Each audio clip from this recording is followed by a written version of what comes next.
Bonjour, bienvenue sur toute l'Europe, à Bruxelles, au Parlement européen, où nous allons parler du budget de l'Union européenne et de ressources propres de l'Union européenne. Sujet dont nous allons débattre avec Valérie Hayé, eurodéputée du groupe Renew. Valérie Hayé, bonjour. Bonjour.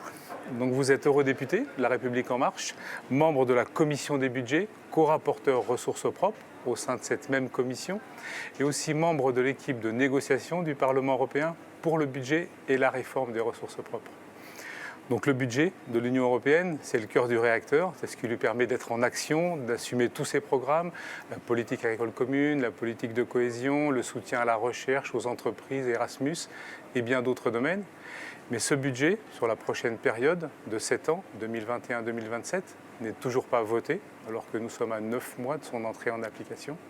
En fait, les États membres n'arrivent pas à se mettre d'accord sur le montant de leur contribution, et ils ont aussi une position assez éloignée, financière mais aussi peut-être philosophique, par rapport au Parlement européen et la position que vous défendez. Donc Valérie Hayé, j'ai envie de vous demander dans cette première question toute simple, est-ce que vous comprenez cette division au sein des États membres et la difficulté à se mettre d'accord sur un budget ambitieux alors qu'eux-mêmes ont fixé des objectifs ambitieux? Alors, si on se réfère aux précédents historiques, c'est assez classique, il y a ces divisions, ces batailles, etc. Là où on peut avoir un peu d'agacement côté Parlement européen, c'est que nous, Parlement européen, nous sommes prêts depuis 1 an et demi et nous attendons que le Conseil avance en termes de discussion. Et ce qu'on déplore, ce qu'on a déploré lors du dernier Conseil, c'est que là encore, comme à chaque négociation budgétaire, les États sont dans une logique comptable. Ils regardent combien ils versent au pot commun et combien ils reçoivent. Et ça, c'est vraiment une logique qui est délétère. Et oui, vous l'avez souligné très justement, on a un décalage très fort entre les annonces qui sont faites par la Commission, par les différents États membres, sur quels sont les challenges, quels sont les défis que l'Europe doit relever et combien on met d'argent sur la table. Parce qu'à un moment, il faut évidemment que ces défis qui sont partagés, ces ambitions qui sont partagées, se traduisent d'un point de vue en monnaie sonnante et trébuchante. Ces nouvelles ambitions, à la fois fixées par le Conseil et aussi par la Commission, le Parlement les partage. Bien sûr. Un budget plus important, enfin un budget défense, plus de sécurité, un budget plus important aussi pour la gestion des frontières, la gestion des migrations, budget Erasmus plus important. Exactement. Sur la recherche, sur l'innovation. La préservation des politiques dites traditionnelles telles que la PAC, la politique agricole commune, la politique de cohésion. Ça, ce n'est pas la Commission et le Conseil est plutôt favorable à une diminution justement des politiques traditionnelles. Alors, la position de la Commission, ça a été de dire, avec le Brexit, il faut qu'on assume, il faut qu'on compense en fait le départ du Royaume-Uni. Et ces 11 à 12 milliards ont été répartis, assumés sur la proposition de la Commission, pour moitié avec une baisse des programmes et pour moitié avec une hausse des contributions des États membres. Ça, c'est le choix de la Commission. Nous, on dit, compte tenu des enjeux qui se posent et des défis que nous devons relever. Et d'ailleurs, les dernières élections européennes nous ont montré que les citoyens européens avaient une attente très forte s'agissant de ce que pouvait faire l'Union européenne et de la responsabilité de l'Union européenne. On considère qu'il faut un budget suffisamment ambitieux pour répondre à toutes ces problématiques. Sachant que la position du Parlement européen, ça n'a pas été de dire on fait l'arbre de Noël et puis on sort un chiffre global comme ça au doigt mouillé. Non. Chacun des programmes a été considéré en fonction des besoins et pour répondre à ces besoins, un chiffre a été mis sur la table. C'est comme ça qu'on arrive à 1,3% du PIB s'agissant de la position du Parlement européen, là où certains États membres souhaitent s'en tenir à 1,00%. Oui, ils veulent s'en tenir à 1% du revenu national brut de l'Union européenne, ce qui fait quand même un budget aujourd'hui qui est environ de 1 000 milliards d'euros. Et demain, la position auquel les États membres souhaitent se tenir, si on comprend bien leur position, alors que le Parlement européen veut un budget qui sera au-delà de 1,3 milliard, donc 300 milliards de différence, même sur une période de 7 ans, ça fait quand même un différentiel assez important, alors que le Royaume-Uni, qui est un contributeur net, a quitté aussi l'Union européenne. Exactement. Après, comme dans toute négociation budgétaire, chacun fait des compromis, comme dans toute négociation de manière générale, mais le Parlement a réaffirmé une position très forte sur 3 aspects. À l'occasion d'une résolution qui a été adoptée en fin d'année dernière, c'est évidemment un budget ambitieux pour répondre aux défis qui se posent à l'Europe. Malheureusement, les deux crises que nous vivons aujourd'hui, la crise migratoire et puis la crise liée au coronavirus, ne font que conforter la position du Parlement européen. On a des défis immenses face à nous, il faut qu'on puisse y répondre. Et y répondre, ça passe nécessairement par un budget ambitieux. Donc ça, premier point qu'a rappelé le Parlement européen. Deuxième point, cette ambition sur le climat qui doit être forte, qui se traduit aujourd'hui par le New Green Deal. Et troisième point, qui est une position forte du Parlement européen, nous n'adopterons pas le cadre financier pluriannuel, c'est-à-dire le budget 2021-2027, sans avancer sur les ressources propres. Ça, c'est une position très forte du Parlement européen qui permettra demain de sortir de cette logique comptable qu'ont certains États membres.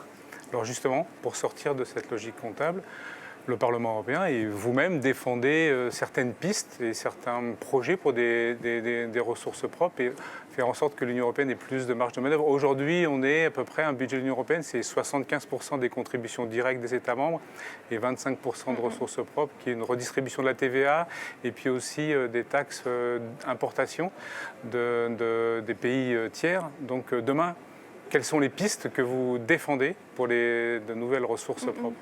C'est une position importante pour le Parlement, je le redis, parce qu'on est dans un mécanisme pervers qui, même pour les États qui sont les plus pro-européens ou les gouvernements qui sont les plus pro-européens, la tentation de regarder combien on met au pot commun et combien on récupère, elle est quasiment naturelle.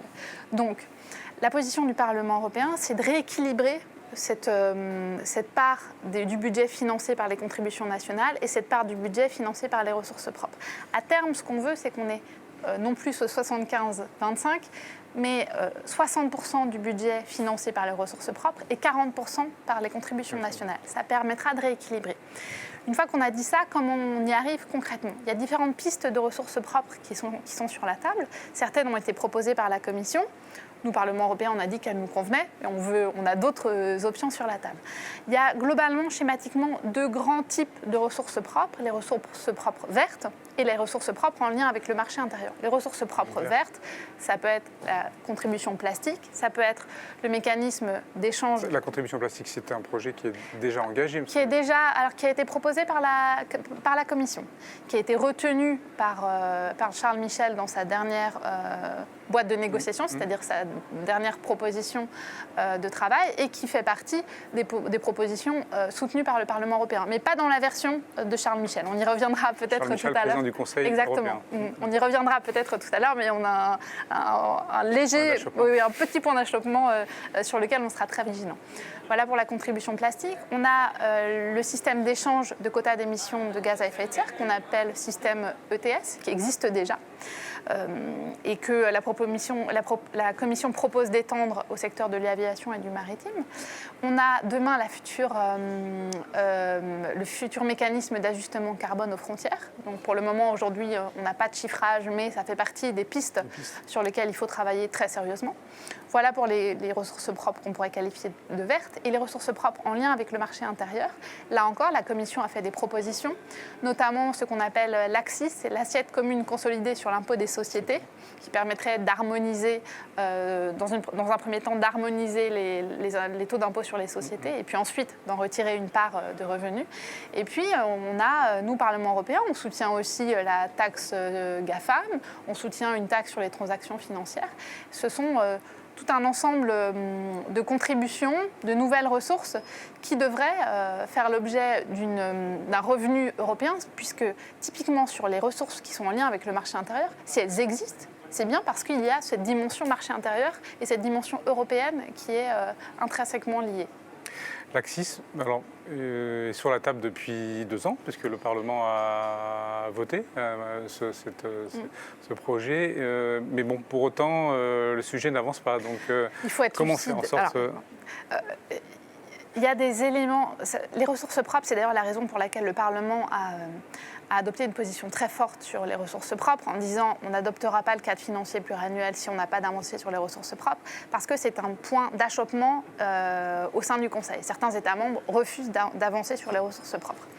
Et puis, à la sortie du dernier Conseil européen, vous avez peut-être l'ensemble des eurodéputés a pris une position assez forte, c'est-à-dire pas d'accord plutôt qu'un mauvais accord. Ah bah, bien sûr, non mais là, il n'y a même pas d'ambiguïté pour nous. On y reviendra, mais ça fait une Aucune position ambiguïté.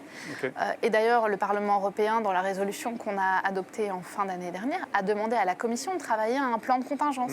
C'est-à-dire que si demain, on n'a pas d'accord dans les délais, pour éviter le shutdown à l'américaine, on veut s'assurer qu'au 1er janvier 2021, les bénéficiaires ne soient pas lésés parce qu'ils n'auraient pas d'accord. Et on ne veut pas être soumis à la pression du temps, bien sûr.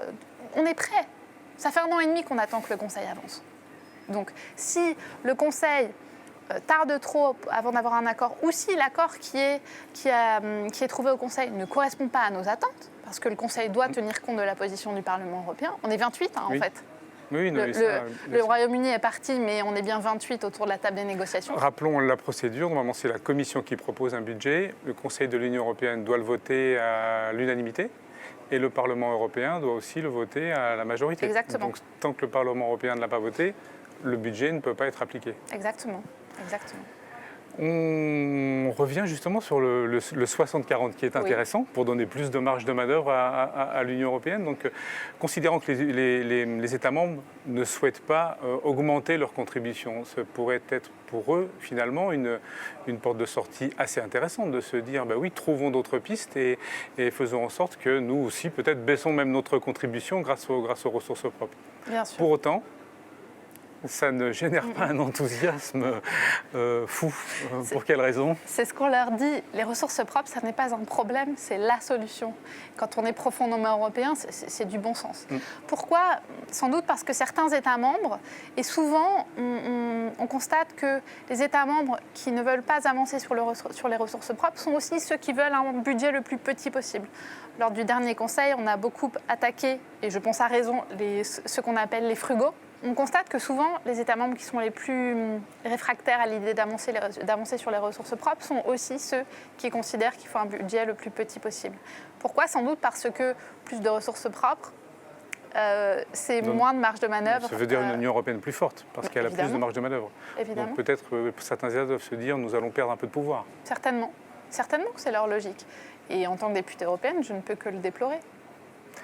Donc, quelle porte de sortie alors peut-on imaginer aujourd'hui? Vous êtes plutôt assez optimiste sur l'avancée quand même d'un certain volet, je dirais, des ressources propres qui permettraient d'avancer sur le budget, parce que nous sommes dans une période de négociation. C'est vraisemblablement que les positions vont devoir se rapprocher. Sur les ressources propres, alors Charles Michel a engagé un dialogue plutôt utile et intéressant avec le Parlement européen. Il a entendu nos positions. Je pense que moi, je suis plutôt optimiste parce que les États membres savent aussi que la donne a changé. Et que là où hier, c'était possible de dire, bon bah, très bien, le Parlement européen a une position, on l'entend, mais nous, on a la nôtre et il devra en tenir compte. L'inverse est très vrai aujourd'hui. Je pense que les événements de l'été passé, sur les votes aussi pour les commissaires, ont fait passer un message très clair aux États membres sur le fait que le Parlement européen est indépendant, qu'il n'est plus si facile à cerner. Et sur ce volet-là, on a une très large marge sur le volet des dépenses, sur le volet des ressources propres, on a une très large majorité au Parlement européen qui s'est dégagée. Les messages sont passés, on les martèle encore, et nous ne donnerons pas notre accord sur le cadre financier pluriannuel sans avancer sur les ressources propres. C'est très clair. C'est très clair. Et vous l'avez dit vous-même, la réaction des députés européens à la suite du dernier Conseil a été sans ambiguïté.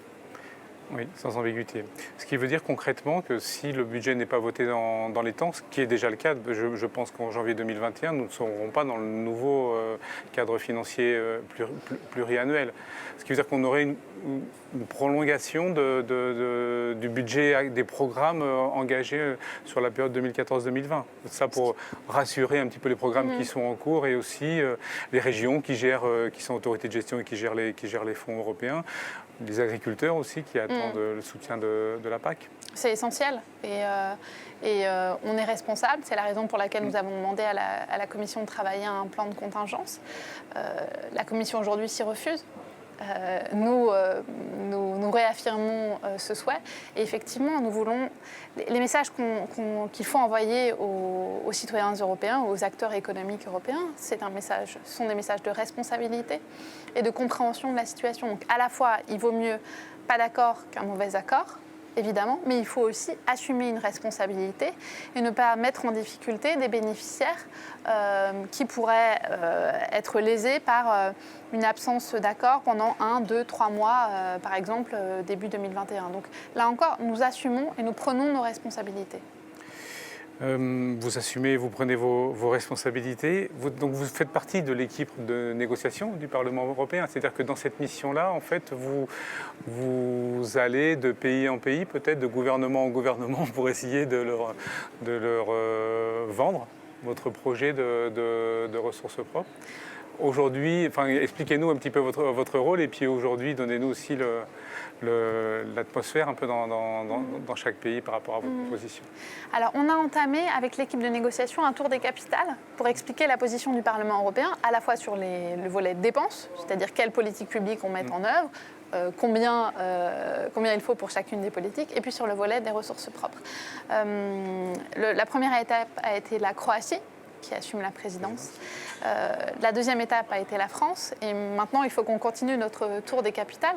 Je pense qu'on ne devrait pas tarder à aller chez nos amis frugaux pour expliquer nos positions, leur faire comprendre qu'ils ont tout intérêt à avancer sur la question des ressources propres. Aussi parce que les opinions publiques sont sensibles. Moi, je suis députée européenne française. Je sais que les questions liées au changement climatique, elles sont partagées dans tous les États membres. Et les frugaux, par exemple, qui souhaitent un budget le plus petit possible, sont aussi ceux qui souhaitent qu'on aborde et on affronte la lutte contre le changement climatique de manière musclée. Oui, mais il faut que ça se traduise. C'est la question que j'allais vous poser, justement. L'opinion publique peut vraisemblablement vous aider dans tout ce qui concerne effectivement la transition énergétique et la lutte contre le réchauffement climatique sur ce point-là. Et peut-être le programme aussi assez ambitieux de la Commission lié au Green Deal vous donne aussi des arguments pour retrouver de nouvelles ressources. Parce que la Commission souhaite aussi lever 1 000 milliards d'euros sur 10 ans pour mettre en route le plan. Oui, c'est un programme ambitieux. Nous avons soutenu la présidente Ursula von der Leyen, mais nous attendons aussi que ça se traduise, que ce programme ambitieux se traduise en action concrète, et notamment sur le budget. Il faut aussi que la Commission aille un peu au-delà de son rôle de honest broker, en bon français. Je pense à titre personnel qu'on pourrait attendre de la Commission qu'elle soit plus volontariste, tout simplement parce que Ursula von der Leyen nous a fait une proposition, un programme très ambitieux en juillet dernier. Et nous, Parlement européen, nous avons demandé à la Commission de réajuster la proposition de budget qui date de 2018, en fait. Donc c'était sous l'ère Juncker. Oui, tout à fait. On est tout à fait en droit de demander à la Commission, à Ursula von der Leyen, de proposer un nouveau budget adapté pour tenir compte de ces ambitions, là encore que nous partageons. D'accord, bon, très bien. Mais écoutez, je vous souhaite de bonnes négociations. Merci. Qui vont, à mon sens, être compliquées. Peut-être la prochaine étape, on attend un prochain Conseil européen qui permettra peut-être là d'avancer. Et puis après, quelles sont les étapes, si vous êtes fixé un petit planning quand même? Prochain Conseil européen, donc on n'a aucune date à ce stade.